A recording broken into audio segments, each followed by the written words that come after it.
नमस्कार, आप सबका स्वागत है। मेरे 25 साल के डायरेक्टोरियल करियर में कई न्यू कमर्स ने अपने स्ट्रगल के दौरान मुझसे एक सवाल पूछा, स्टारडम पाने का राज क्या है।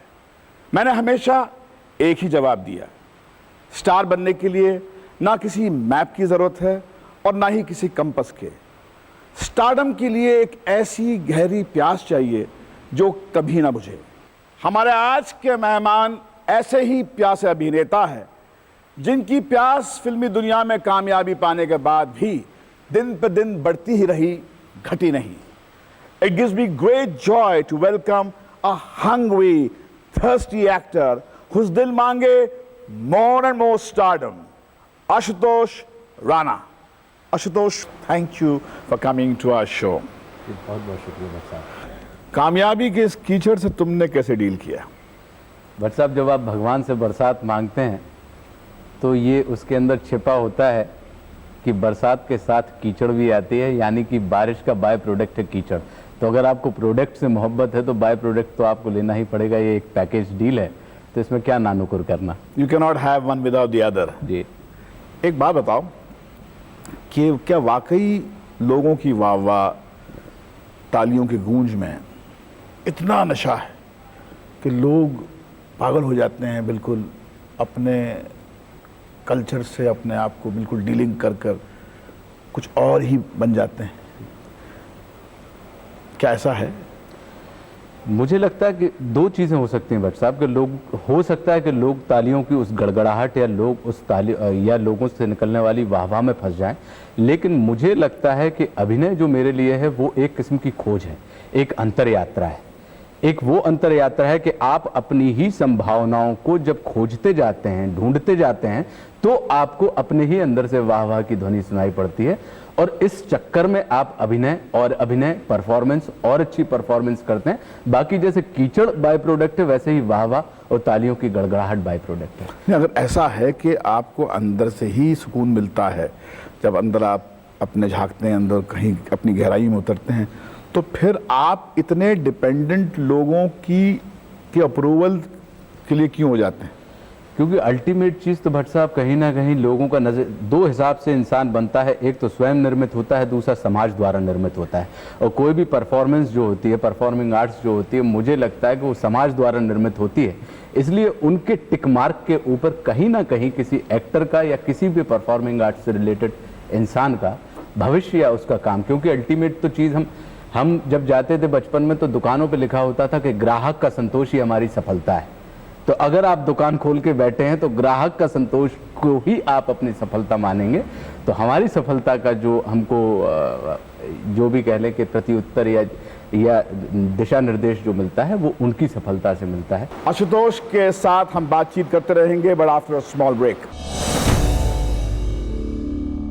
Welcome back, we are talking to the hungry thirsty Ashutosh Rana.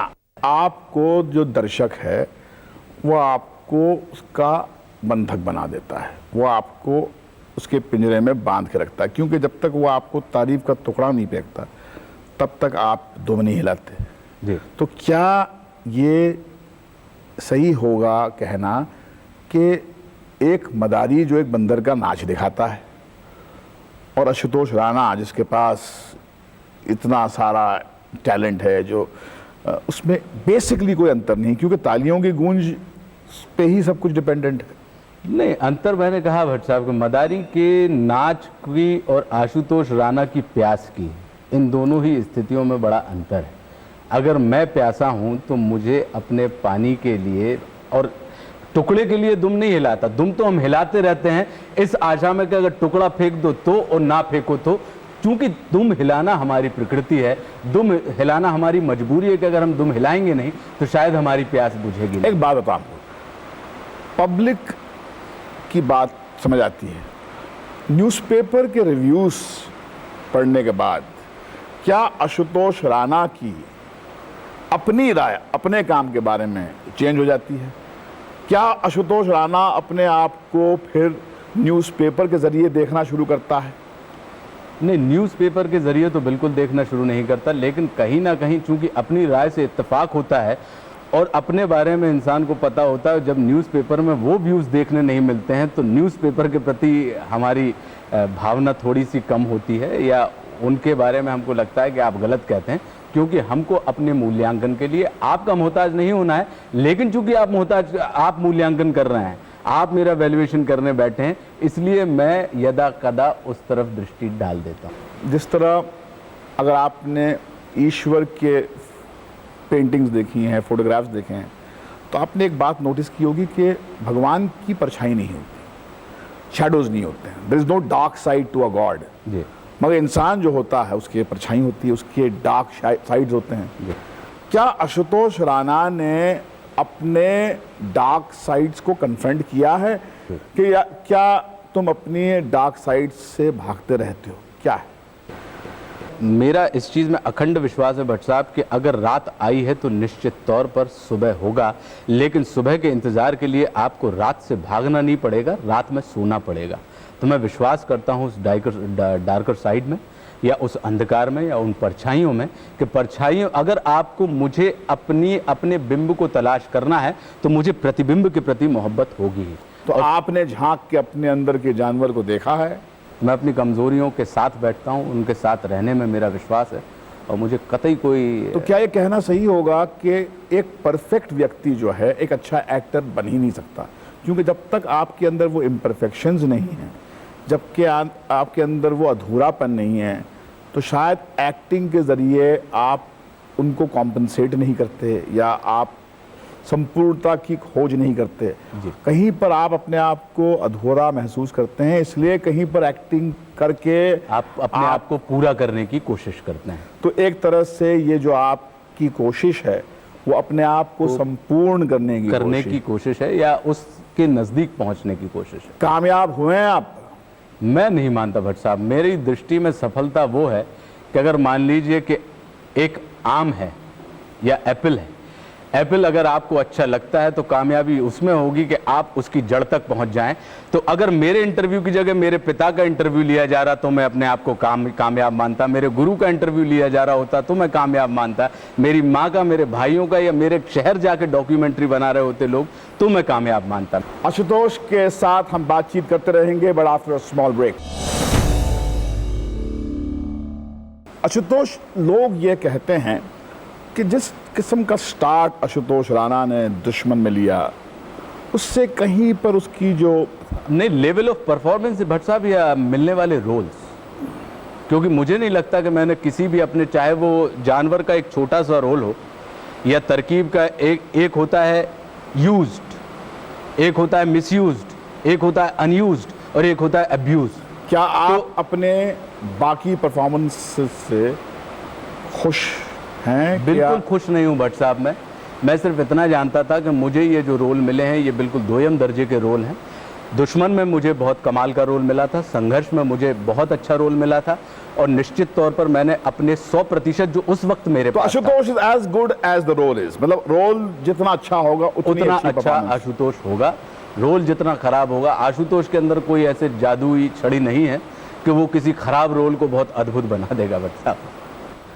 Award से तुमको सुकून मिलता है कि अवार्ड से तुम्हारी प्यास कहीं और तेज हो जाती है? जिस तरह एक बहुत ही महान व्यक्ति थे रमन महर्षि जी, उन्होंने कहा था कि अगर आप भड़कती हुई आग को मिट्टी के तेल से बुझाने की कोशिश करेंगे तो आज बेवकूफ़ भड़केगी, बुझेगी नहीं। मैं परमानेंट मुक्ति में विश्वास रखता हूं भट्ट साहब के जीवन मरण का चक्कर ही खत्म हो जाए, इसलिए अपने आप को जलाकर इतना खत्म कर दो कि आपकी कोई भी अतिरिक्त आकांक्षा ना बचे, जिसकी वजह से आप या तो भूत बन के घूमें मरने के बाद, आपको लौट के आने का मौका ही ना मिले, आप 100 में से 100% अपना खर्च कर कर जलाकर यहाँ से निकल जाएं, जिसमें ये चक्कर ही खत्म हो जाए। आशुतोष राणा अगर एक्टर नहीं होता तो क्या होता?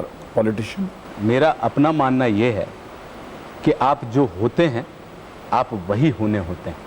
नियति या डेस्टिनी आपको वहीं ले जाती है जो आप बेहतर कर सकते हैं या जहां पर आपकी उपयोगिता है। लेकिन अगर इस चीज़ को एक तरफ कर दें और हम अपनी अकल के घोड़े दौड़ाना शुरू करें कि हम सोचें कि अगर हम ये नहीं होते तो हम क्या होते, तो दो चीज़ें होती, या तो मैं एक असफल अभिनेता होता जो रामलीला कर रहा होता, या फिर निश्चित तौर पर कहीं ना कहीं सामाजिक तौर पर मैं इतना जागरूक और इतना सक्षम होता क्योंकि मेरे अंदर राजनीतिक जागरूकता है जो अभी भी शायद अभिनेता बनने के बाद भी कायम है। पॉलिटिक्स में आशुतोष आज से 5 साल बाद 10 साल बाद दाखिल होगा। क्या कहते हैं भट्ट साहब, लेकिन हो भी सकता है। आज से 5 साल बाद 10 साल बाद 15 साल बाद हो सकता है मैं सक्रिय राजनीति में उतर आऊं, नहीं तो मैं अपने पावर को, अगर ईश्वर ने मुझे दिया तो निश्चित तौर पर राजनीति को, जो राजनीति का आज की तारीख में गंदगी की बात हम देखते हैं, या जैसा कि ये कहें कि राजनीति है ही नहीं, षड्यंत्रों को हम राजनीति मानने लगे हैं। राजनीति क्योंकि एक बहुत अच्छा और पवित्र शब्द है, लेकिन दुर्भाग्यवश हमने षड्यंत्रों को, तो हो सकता है कि षड्यंत्रों के पर्दाफाश के लिए मुझे अपने उस पावर का, अगर वो कभी मेरे पास रहा तो मुझे इस्तेमाल निश्चित तौर पर करना चाहिए।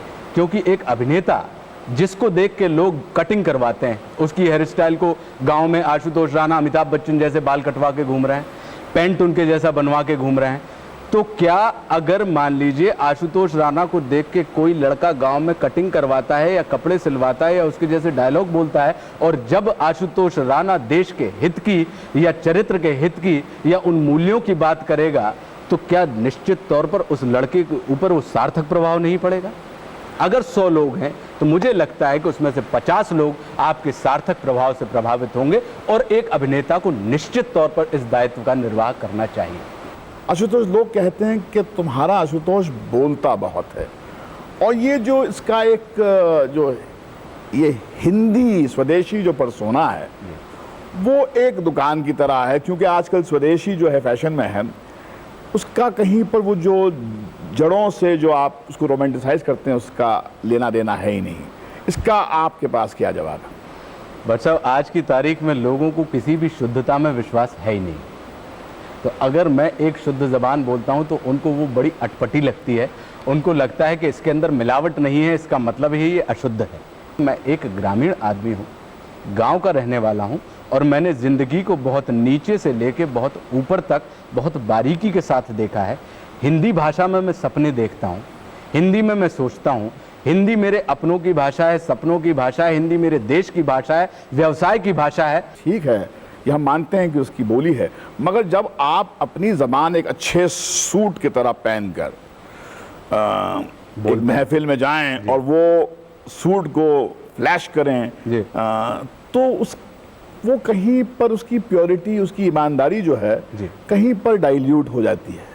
भट्ट साहब, ऐसा नहीं लगता मुझे ये लगता है कि दुनिया, जब आप अपनी ज़बान औजार बनाकर लोगों के खिलाफ इस्तेमाल करते हैं, दुनिया ने अपनी ज़बान को औजार बना के लोगों के खिलाफ इस्तेमाल किया है, और अगर आशुतोष राणा उसी औजार का इस्तेमाल उसी औजार से बचने के लिए या उस चीज़ को स्थापित करने के लिए कर रहा है, और मेरा अखंड विश्वास है इस चीज़ में कि मैं उसी ज़ुबान में बोलना पसंद करता हूं जिसमें मैं बहुत अच्छे से बोल सकता हूं। मेरा इस चीज़ में विश्वास है कि अगर मुझे मद्रास जाना है तो मैं वाया लंदन मद्रास नहीं जाऊंगा भट्ट साहब।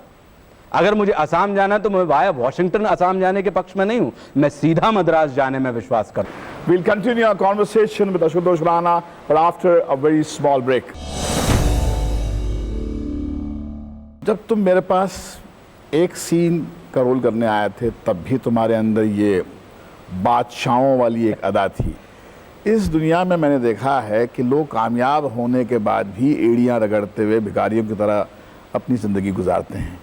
ये बादशाहों के जो तेवर हैं तुमको कहाँ से मिले? कहीं पर जन्म के साथ तुमने, कहीं पर विरासत में तुमको मिले हैं, तुम्हारे जीन्स में हैं, कि कहीं से तुमने ये सीखा है, कहीं ज्ञान प्राप्त हुआ तुमको? मुझे लगता है भट्ट साहब, अगर मान लीजिए कि कोई धतूरे का पेड़ है या पीपल का पेड़ है, बरगद का पेड़ है, तो वो तो अगर आपको बरगद दिखता है तो वो उसके जीन्स में ही होगा, वो उसकी जड़ में ही होगा, और वो जड़ का ही प्रतिरूप है कि वो बढ़ते बढ़ते वृक्ष हो गई वो जो पेड़ था।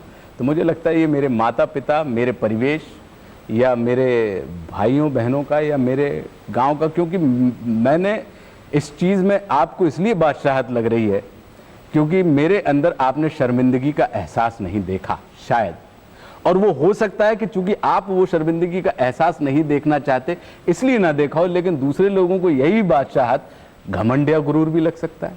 तो ये सिर्फ दृष्टिकोण की बात है भट्ट साहब। कहते हैं कि नथिंग फेल्स लाइक सक्सेस, कि success is a lousy teacher. ये बिल गेट्स साहब कहा करते थे। ये जो आपकी एक इंडिफरेंट फिल्में जो आई हैं जिनमें लोगों का शुतोष राना नज़र नहीं आया, उसमें कहीं पर ये ट्रूथ जो जिसका जिक्र मैं किया कि कंप्लेसेंसी की वजह से तो नहीं है ये कि आपके अंदर जो एक फायर लोगों को नज़र आता था पहले, वो इनमें नज़र नहीं आया।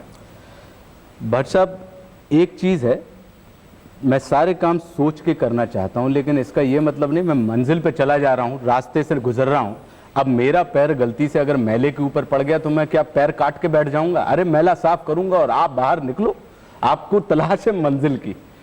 और लोग चाहते हैं कि मैं पैर काट के बैठ जाऊं। गलतियां मैं करूंगा, गलतियां मैं करना चाहता नहीं हूं, मैं ये कह रहा हूं। तो वो फायर, अगर आप आग ही लगातार जलती रहेगी तो मुझे लगता है कि लोगों को उस आग से भी बोरियत हो जाएगी, क्योंकि हिंदुस्तान की मानसिकता है कि उसको हर पल एक नई आग, एक नई आंच चाहिए।